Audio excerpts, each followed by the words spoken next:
আসসালামু আলাইকুম রহমতুল্লাহ। আশা করি সবাই ভালো আছেন। আজকে আমরা আমাদের একটা কনফিউজিং বিষয় নিয়ে আপনাদের সাথে একটু ব্রিফলি কথা বলবো। সেটা হলো সেপটিক শক। এখানে আমাদের যে কনসেপশনের জায়গাটাতে একটু প্রবলেম হয় সেটা হলো আমরা মনে করেন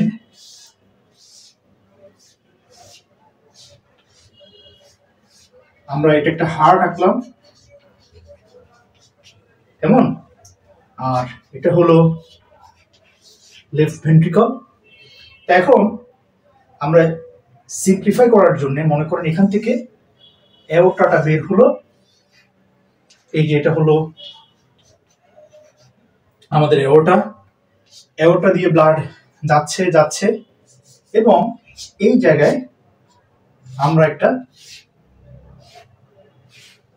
ক্যাপিলারি আঁকার চেষ্টা করলাম। ক্লিয়ার? আচ্ছা, তো এটা হলো ক্যাপিলারির আর্টারিয়াল এন্ড এবং এই হলো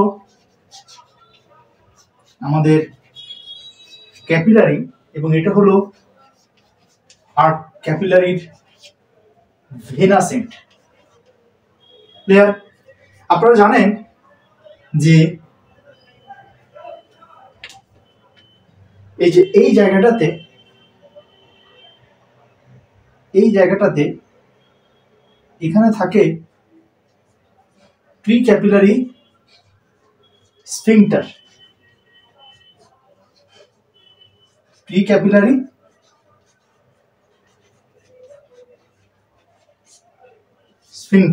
ক্লিয়ার?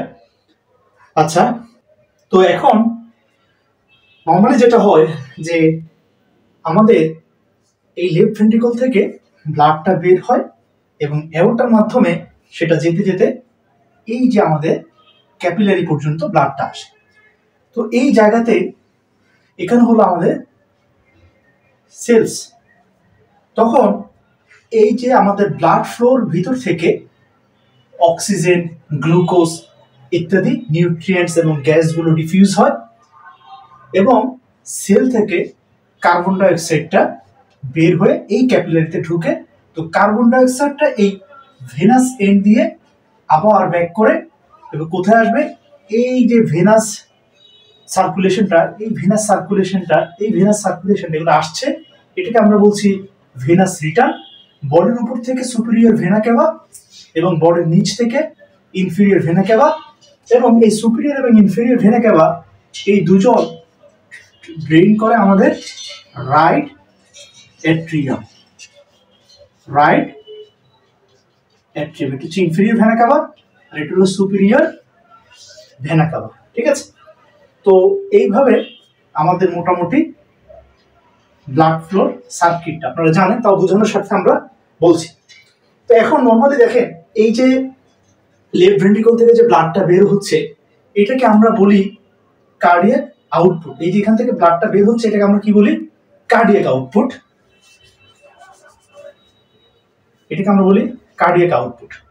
ঠিক আছে? এখান থেকে কি পরিমাণ ব্লাড প্রতি মিনিটে বের হয় সেটা কার্ডিয়াক আউটপুট। তো cardiac output is equal two heart rate into stroke volume. Clear? আচ্ছা, তো এখন আমরা যদি একটু এই জায়গাগুলো একটু মুছি,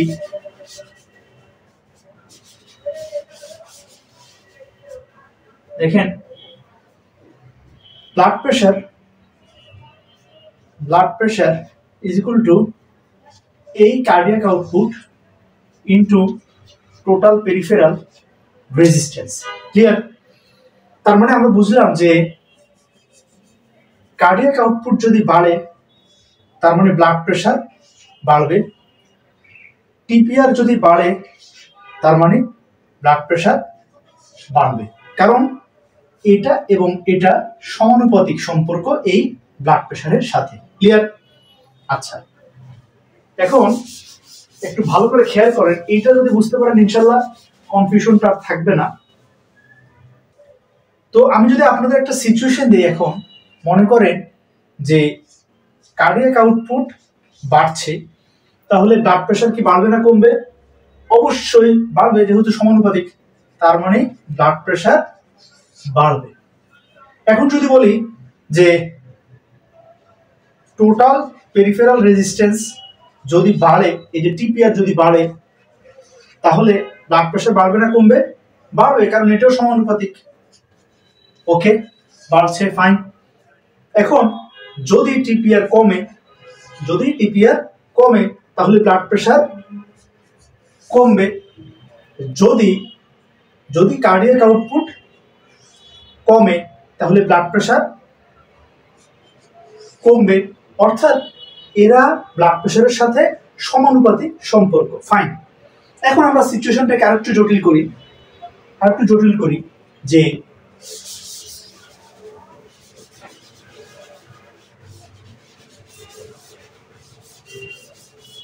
দেখুন, এখন যদি আমি আপনাকে সিচুয়েশনটা এমন দেই যে কার্ডিয়াক আউটপুট বাড়ছে কিন্তু টোটাল পেরিফেরাল রেজিস্ট্যান্স কমছে, এবং টোটাল পেরিফেরাল রেজিস্ট্যান্সটা কার্ডিয়াক আউটপুট যতটুকু বেড়েছে তার থেকে অনেক বেশি কমেছে, তাহলে আমাকে অ্যান্সার দেন যে এখন ব্লাড প্রেশারের কি চেঞ্জটা হবে।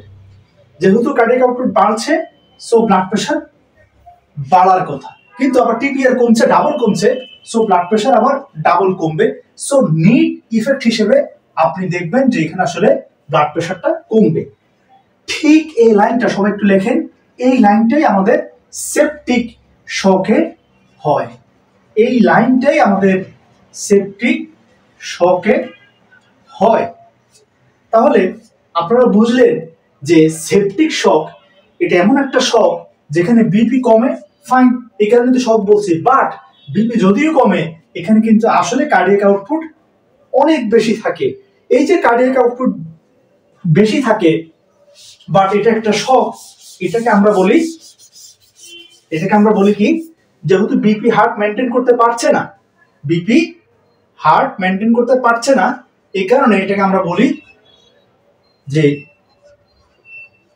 Heart failure.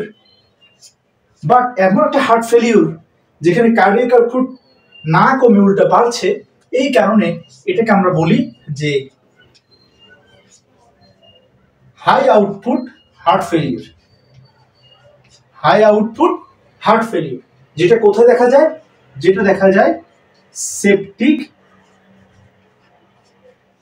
শকে। ক্লিয়ার? আচ্ছা, তো এখন প্রশ্ন হলো যে আমরা একটু আগে আপনাদের দেখিয়েছি যে এই যে একটা ক্যাপিলারি যদি আমরা আঁকি, ঠিক আছে, তাহলে এটা হলো, আমরা এখন একটু ব্রিফলি লিখিয়ে, যেহেতু একবার অলরেডি পরিচয় দিয়েছি, টার্টারিয়াল এন্ড, এটা হলো মেইন ক্যাপিলারি, আর এটা হলো venous end of capillary. Clear? এবং এই মাঝখানে এখানে আপনারা ক্যাপিলারি মেইন পোর্শনটা দেখতে পাচ্ছেন, সাথে এখানে আমাদের একটা পি ক্যাপিলারি স্ফিংটার থাকে। ক্লিয়ার? এখন নর্মালি যেটা হয়, এখান দিয়ে যখন ব্লাডটা আসে, মনে রাখবে যে এই যে হার্টের অ্যাওর্টা থেকে, এটা হচ্ছে অ্যাওর্টা, এই অ্যাওর্টা থেকে ব্লাড যত ডিস্টালি যেতে থাকে, বডির দিকে যেতে থাকে, তার ভেলোসিটি তত কমতে থাকে। এটা মনে রাখবেন, হ্যাঁ, কারণ রেজিস্ট্যান্স বাড়ে, ভেলোসিটির কারণে কমতে থাকে। সো ক্যাপিলারিতে এসে ব্লাড সবচেয়ে স্লোলি যায়। কেন? কারণ সে এমন একটা সময় দিতে চায় যেখান থেকে যদি সাই করে চলে যায়, তাহলে এই যে এখানে অক্সিজেনটা ডিফিউজ হবে, কার্বন ডাইঅক্সাইডটা আপটেক হবে, হ্যাঁ, এই জিনিসটা হতে পারবে না যদি ব্লাডটা খুব র্যাপিডলি যায়। এই কারণে ক্যাপিলারি দিয়ে ব্লাড সবচেয়ে স্লোলি সে পাস করে। এই স্লো সময়টা কেন দেয়? যাতে প্রপারলি অক্সিজেন সেলে ঢুকে যেতে পারে এবং সেল থেকে কার্বন ডাইঅক্সাইড ব্লাডে ফিরে আসতে পারে। এখন দেখেন, সেপটিক শকে অর্থাৎ সেপসিসে মেইন যে সমস্যাটা হয়, এখানে এন্ডোটক্সিন মেডিয়েটেড, মানে প্রফিউজলি বিভিন্ন প্রো ইনফ্লামেটরি সাইটোকাইন রিলিজ হয়। Interleukin 1, 6, tumour necrosis factor, alpha, এরা সবাই হচ্ছে ভ্যাসোডাইলেটর। আমি এর আগের আমার লেকচারটাতে বলেছি ভ্যাসোডাইলেটর। সাথে এখানে অনেক ইম্পর্টেন্ট একটা মিডিয়েটর রিলিজ হয়, যেটা হলো এই যে ইন্টারলিউকিন 1, 6, TNF, আলফা, এরা যখন রিলিজ হয় তখন এদের স্টিমুলেশনে আমাদের ব্লাড ভেসেলসের যে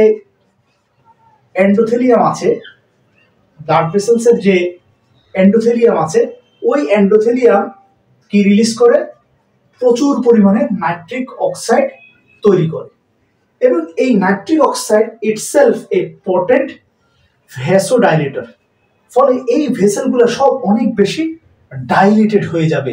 এই যে প্রি ক্যাপিলারি স্ফিংটার ছিল এরা সবাই ওপেন হয়ে যাবে, এই যে অনেক বেশি ডাইলেটেড হয়ে যাবে, ঠিক আছে। এবং সাথে এই যে এখানে ভেনাসেন, এটাও নাইট্রিক অক্সাইডের প্রেজেন্সে এটাও ডাইলেটেড হয়ে যাবে। এখন দেখেন তাহলে এই জায়গায় রেজিস্ট্যান্স অনেক কমে গেল, ফলে ব্লাডটা, সাপোজ এই জায়গা দিয়ে যে ব্লাডটা আসে সেই ব্লাডটা আগে এই জায়গাটা পাস করতো মনে করেন 5 সেকেন্ডে, জাস্ট ফর এক্সাম্পল, কিন্তু এখন পাস করবে মাত্র 1 সেকেন্ডে, কারণ এখানে রেজিস্ট্যান্স অনেক কম, এসে শাইন করে চলে যাবে। মোরওভার এখানে অনেকগুলো শান্টিং ভেসেল থাকে, অর্থাৎ এখানে আমাদের অনেক শান্টিং ভেসেল থাকে যারা নর্মালি ক্লোজ থাকে, এগুলো হচ্ছে ইনঅ্যাক্টিভ, কিন্তু in presence of nitric oxide এরা সবাই ওপেন হয়ে যায়। তখন ব্লাড এই যে পেরিফেরি টিস্যুর কাছে এসে ওরা কি করে, সবাই ক্যাপিলারিতে এত দ্রুত দৌড়ে পালায়, এখান দিয়ে যায়, শান্টিং হয়ে ফলে আলটিমেটলি আমাদের যে এই যে সেলে যে অক্সিজেন যাবে এই সময়টা পায় না।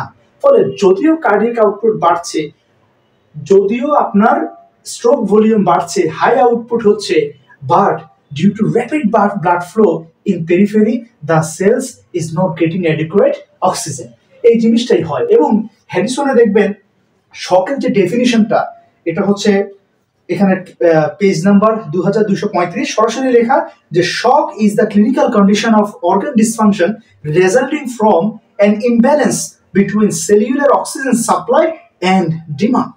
সো এই যে সেলুলার অক্সিজেন সাপ্লাইয়ের মধ্যেই ঝামেলাটা হচ্ছে। এখন কার্ডিয়াক আউটপুট বাড়ছে না কমছে, এটার থেকেও বেশি ইম্পর্টেন্ট হলো সেলুলার অক্সিজেন অ্যাডুকুয়েটলি পাচ্ছে কিনা, ঠিক আছে। তো এই জিনিসটা হচ্ছে আমাদের মেইন ব্যাপারটা, হাই আউটপুট ফেলিওর, এবং এখানে কেন কার্ডিয়াক আউটপুট বাড়া সত্ত্বেও সেল অক্সিজেন পাচ্ছে না।